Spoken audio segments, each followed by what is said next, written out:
यहाँ हमारा पड़ोस में गांव है, शायद कटारपाड़ा है, कटारपाड़ा करके नवा टापरा। तो नवा टापरा जो कटारा गोत्र है, कटारा गोत्र के बाणेज थे।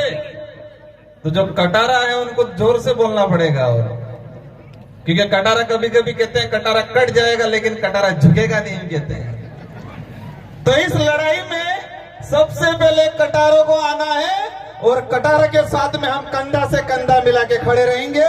और यहाँ पर हमारे जो सिरा वापसी लगाया था, उस सिरा वापसी को कुछ लोग ले गए, यूं कह रहे हैं आने वाले समय में हम सब मिलके यहाँ लगाएंगे वापस।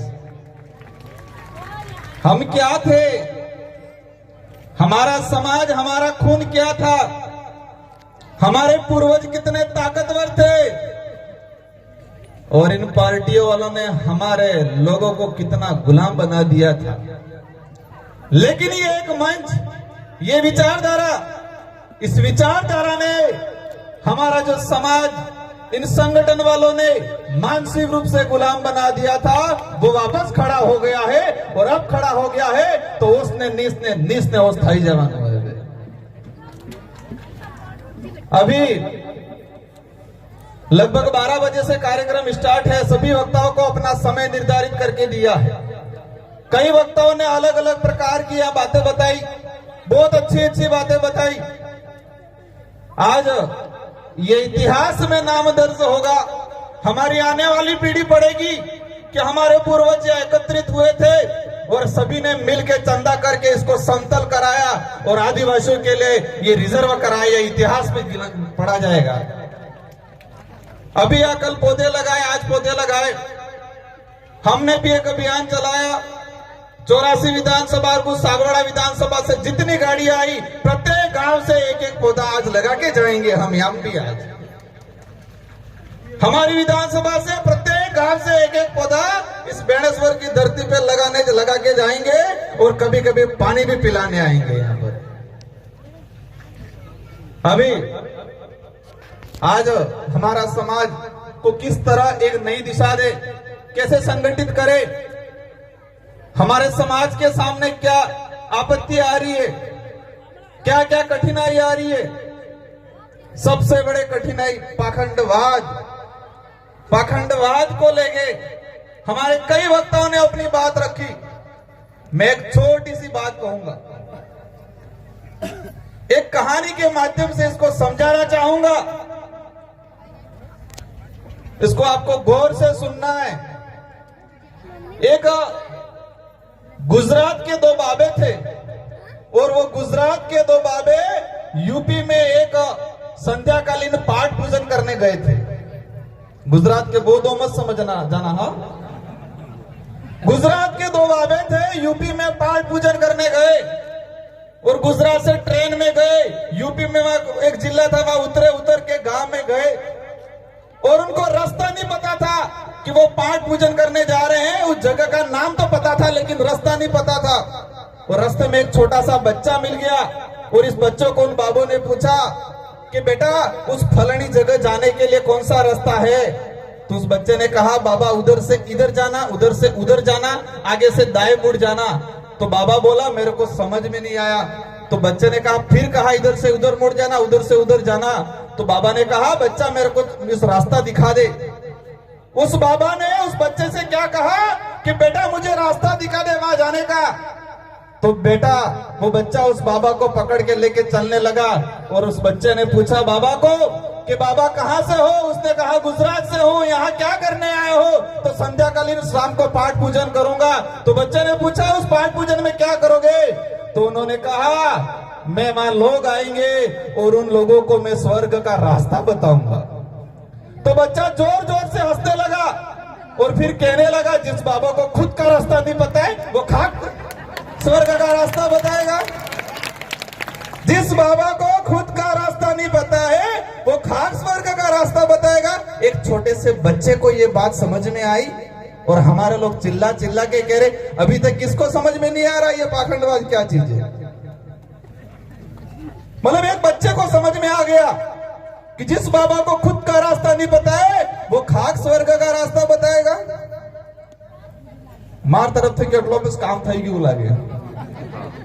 आज हमारा समाज कई बातों को लेके देश के अंदर जो स्थिति बन रही है, आदिवासी समाज को लेके पूरे देश में, हम पूर्वी भारत में जाते हैं, इधर दक्षिणी भारत में जाते हैं, सब जगह आदिवासी समाज के साथ अन्याय हो रहा है। सभी राज्यों के अंदर आदिवासी समाज के रिजर्वेशन के साथ अन्याय हो रहा है। कहीं भी आदिवासी समाज के नाम से संगठन बनता है, आदिवासियों की एकता की बात करता है, आदिवासियों के लिए लड़ता है, तो ये लोग क्या कहते हैं? नक्सलवाद हो। आदिवासी की एकता की बात करते ही नक्सलवाद का आरोप लगाते। अभी मैंने 1 तारीख को वो आ रहे हैं, वो बाबे, 2 बाबे नहीं, दूसरे वाले बाबे आ रहे हैं,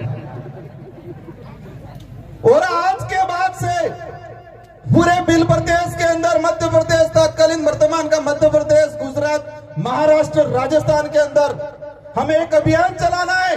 अगर किसी ने भी नक्सलवाद या वनवासी बोला तो उस पे एट्रोसिटी का मुकदमा दर्ज करवाएंगे, और हम विधानसभा में भी एट्रोसिटी के अंदर यह प्रावधान करवाने की कोशिश करेंगे कि आदिवासियों को नक्सली बोला या वनवासी बोला तो उस पे एट्रोसिटी का मुकदमा दर्ज हो, और देशद्रोही तो बोला तो भी इस पे मुकदमा दर्ज हो। सारे देश को भेज दिया और कहते हैं देशभक्त हैं। उन लोगों ने पूरे देश को भेज दिया और कह रहे हैं कि हम देशभक्त हैं, और देशभक्त, देश के मालिक तो यहां बैठे हैं। आज देश के अंदर आज ये इतने सारे लोग आए, हम खुशी हुई। हमारा आसपुर के साथी आए, भी जानकारी मिली कि यहाँ गौशाला के लिए बेणका की जमीन को रिजर्व कर दिया। गोपिये के राज में तो गौ तो गाय रोड पे घूम रही है भाई, रोड पे मर रही है हमारी गाय, और ये गाय के नाम से जमीन को रिजर्व कर रहे हैं और आदिवासियों को उजाड़ने का काम कर रहे हैं। आज रिजर्वेशन को लेके मैं बता रहा था कि इतने सारे हमारे पब्लिक आए, हमारे आदिवासी भाई आए, मध्य प्रदेश से आए, गुजरात से आए, ये हमारी ताकत है। लेकिन कभी कभी मैं सोचता हूं कि हमारी मूल जो ताकत है, हमारी जो मुख्य ताकत है, उस ताकत को हम गिरवी रख के आए हैं। हमारी जो मूल ताकत है, इस लोकतंत्र की मूल ताकत है, उसको हम हर 5 साल के अंदर गिरवी रख लेते। रखा कि नहीं रखा? मूल ताकत क्या है? हमारा मत है, वो मूल ताकत है, और हमारे मत के माध्यम से हमारी बात विधानसभा और लोकसभा में जाती है, और उस ताकत को हम लोकसभा और विधानसभा वोट आता है उस समय हम गिरवी रख देते हैं। वो हमारी मूल ताकत है। लेकिन ये विचारधारा आने वाले समय में पूरे बिल प्रदेश के अंदर इस देश का सच्चा लोकतंत्र क्या है, वो लोकतंत्र स्थापित करने का काम करेगा। हमें पब्लिक को समझाना है इस संविधान के अंदर जो टिकट और पार्टी का कहीं हवाला नहीं है, उस संविधान के अंदर मत का हवाला है, और वोट है वो महत्वपूर्ण है, और उस ताकत को हमें आजमाना है आने वाले समय में। तो हमें आज 2 विधायक आपने निकाले, आने वाले समय में आपके और कालिया जाएगा तो मजा आएगा। तो हमारी जो मूल ताकत है, हमारे पूर्वजों ने उसको हर 5 साल के अंदर गिरवी रखा।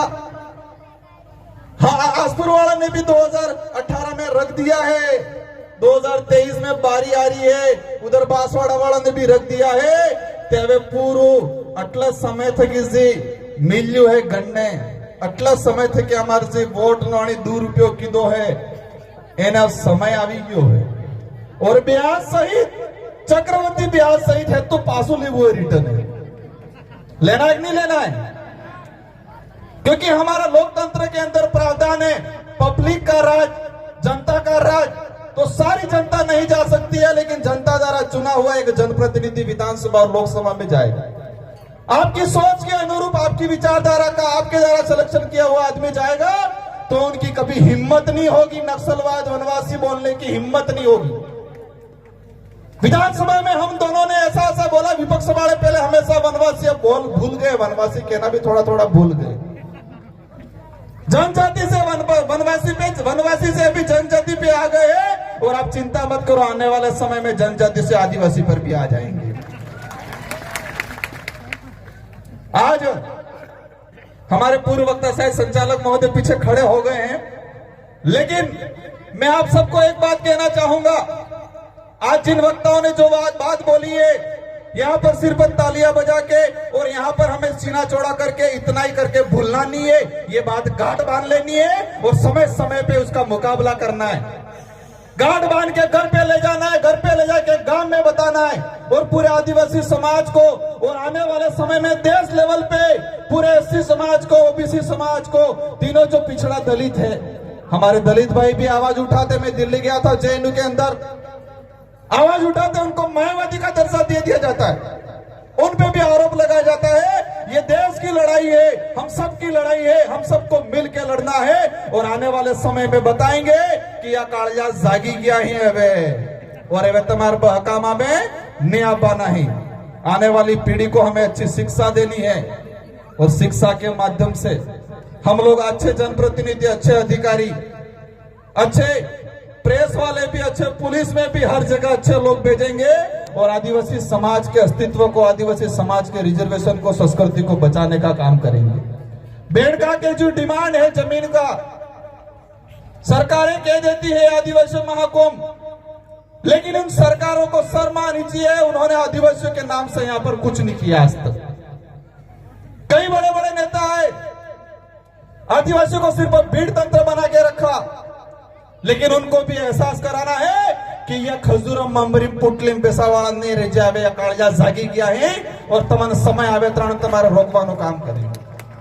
आप सभी को खूब खूब जोहार। आप सब ने यहाँ पर जो आए शांतिपूर्वक तरीके से अपने घर पे जाना है और इस बात को, इन बातों को गांव गांव, ढाणी ढाणी तक, परिवार परिवार तक प्रसारित करना है। एक तीर एक कमान, एक तीर एक कमान।